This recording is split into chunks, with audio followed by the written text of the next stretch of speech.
Alappuzha കായംകുളത്തെ നിർധനയായ lottery കച്ചവടക്കാരിയെ കബളിപ്പിച്ച കള്ളൻ ഒടുവിൽ പിടിയിലായി. കൊല്ലം കരവാളൂർ സ്വദേശിയായ ഷാജാണ് അറസ്റ്റിലായത്. ഇയാൾ മുൻപും സമാനമായ തട്ടിപ്പ് നടത്തിയിട്ടുണ്ട്.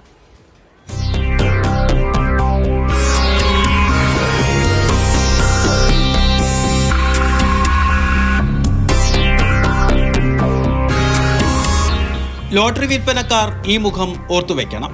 കാരണം ഇയാൾ നാളെ നിങ്ങളെയും കബളിപ്പിച്ചേക്കാം. പുനലൂരിനടുത്തുള്ള കരവാളൂരാണ് ഷാജിന്റെ വീട്. ഇപ്പോൾ കൊല്ലം ചന്ദനത്തോപ്പിൽ താമസം. ലോട്ടറി കച്ചവടക്കാരെ കബളിപ്പിച്ചതിന് മുൻപ് പലതവണ പിടിയിലായിട്ടുണ്ട്. കായംകുളം KSRTC ബസ് സ്റ്റാൻഡിന് സമീപം കച്ചവടം നടത്തുന്ന മായയാണ് ഒടുവിൽ കബളിപ്പിച്ചത്.